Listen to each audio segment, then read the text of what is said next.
लखनऊ से बड़ी खबर। विश्व हिंदू रक्षा परिषद के अंतर्राष्ट्रीय अध्यक्ष गोपाल राय ने एक प्रेस वार्ता में डेमोग्राफिक बदलाव और अवैध धर्मांतरण के कई गंभीर आरोपों का खुलासा किया है।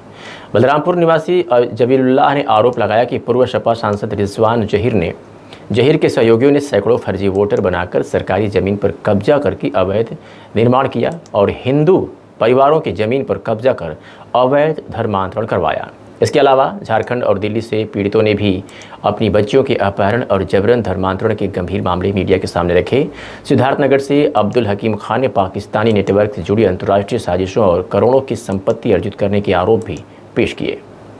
बाराबंकी और आजमगढ़ से पीड़ितों ने समाजवादी पार्टी के नेताओं और उनके गुर्गों पर जानलेवा हमले और भूमि कब्जा के आरोप लगाए। गोपाल राय ने कहा कि इस तरह के मामले केवल बलरामपुर तक सीमित नहीं है, बल्कि पूरे उत्तर प्रदेश में बड़े पैमाने पर बच्चे और लड़कियों का अपहरण और धर्मांतरण हो रहा है। हम इस मामले की लगातार अपडेट्स आपको देते रहेंगे। रामकृष्ण त्रिपाठी, ग्राम नरेंद्र, थाना लोहनीकटा, जनपद बाराबंकी। कब से आप ये लापता है, क्या है पूरा मामला? ये हमारे गांव के रमेश गौतम हैं, अनुसूचित जात के व्यक्ति हैं। इनकी भतीजी है जो अपनी रिश्तेदारी में गई हुई थी। वहीं पर अरमान पुत्र रसफाक निवासी निगोहा, थाना निगोहा, जनपद लखनऊ ने बहरका फुसला लिया, ब्रेन वॉश कर दिया। और उसके बाद उसकी साजिश के हिसाब से वो लड़की गाँव आई और गाँव आने के बाद घर से जेवर और 10,000 रुपए जो रखे थे वो लेकर के उसी बचाए हुए अरमान के हिसाब से उसी के साथ भाग गई। उसके बाद इन्होंने थाने में जाके रिपोर्ट दिखाई। किस थाने में? थाना लोहनीकटा, जनपद बाराबंकी में रिपोर्ट लगवाई। तो उसके बाद जांच में स्पष्ट हो गया और वो बरामद हुई लड़की और अरमान भी पकड़ा गया, जेल भेजा गया। जेल से अरमान की जमानत कराई गई और उसके बाद इनकी लड़की को इनको संरक्षण में दे दिया गया। 3 महीने तक ये लड़की इनके संरक्षण में रही। उसके बाद चूंकि इसको फोन पे संपर्क करता रहा, इधर उधर से लोगों को पता लगाता रहा कि इनकी माली हालत इस तरह नहीं कि आवाज उठा सके। एक दिन रात में आ गया, करीब लगभग 3 महीने बाद, जेल से छूटने के बाद 3 महीने बाद पुनः आकर के रात में इनको ये सो रहे थे, इनकी माँ सो रही थी, इनकी भतीजी सो रही। इन्होंने असलहे के दम पर इनको धमकाया, जात सूचक शब्दों का इस्तेमाल किया, गाली दिया कि अगर सांस ली तो मार डालूंगा।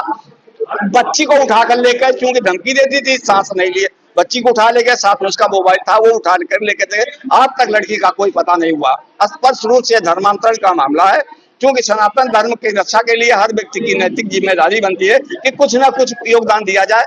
हमने जिम्मेदार एक नागरिक होने के नाते हमको जब पता चला तो हम ये अभी तक कार्रवाई क्यों नहीं करेगी थाने? अब वो थाने वाले थे, अब चूंकि दोबारा एप्लीकेशन दे दिया। गरीब आदमी थी, कौन सरदर्द पालता है इस तरह के मामलों के लिए? उनको सनातन धर्म से कोई पुलिस वालों को मतलब नहीं, वो सरदर्द काहे को पाले? जब दबाव बढ़ता था पुलिस काम करती है, वो तो उसकी पुलिस की कार्यप्रणाली में शुमार है। तो हमने विश्व हिंदू रक्षा परिषद के अध्यक्ष से संपर्क साधा और संपर्क साधने के बाद हिंदू धर्म की संस्कृत, सभ्यता और संस्कारों को बचाने के लिए आपसे निवेदन करता हूं कि शासन, प्रशासन और सरकार हमारी आवाज सुने और इस लड़की को बरामद करे और दोषी को दंडित करे, कठोर दंड से। और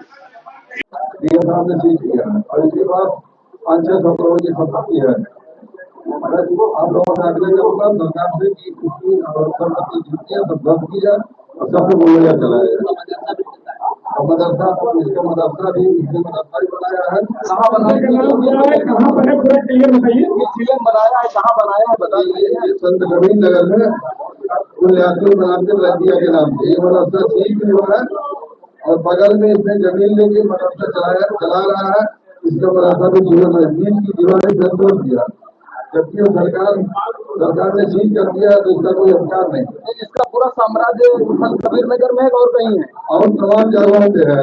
ज्यादा कहाँ पे है? ज्यादा संत कबीर नगर में, यूपी में संत कबीर नगर में। हाँ, किस मोहल्ले में संत कबीर नगर में? कहाँ नहीं खोजेगा? खलीलाबाद में मोती नगर, वही बात बताइए ना, खलीलाबाद में मोती नगर।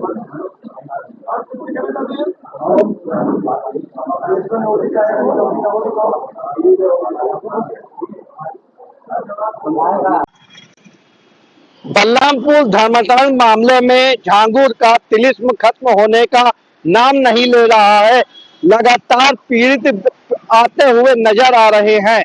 आपको बताते चले, गोपाल राय, विश्व हिंदू रक्षा परिषद के अध्यक्ष गोपाल राय ने आज और पीड़ितों को बुलाया, जिन्होंने अपनी आप बीती बताई। बात करी जाए तो झारखंड का एक पीड़ित आया, जिसने बताया कि उसकी बेटी कई महीनों से लापता है, अभी तक उसका पता नहीं चल पाया। वहीं उसने एक मुस्लिम लड़के पर भी आरोप लगाया कि वो आईएसआई से जुड़ा हुआ है और छांगुर का गैंग बता रही है महिला। वहीं आपको बताते चले बाराबंकी का एक पीड़ित परिवार आया, उसने भी अपनी आपबीती बताई कि किस तरह उसकी बेटी भतीजी को प्रेम जाल में फंसाकर उसके साथ धोखा किया गया।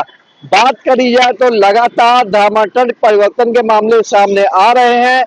कई ऐसी बेटियां हैं जो लापता हैं, जिसको लेकर आरोप लग रहे हैं।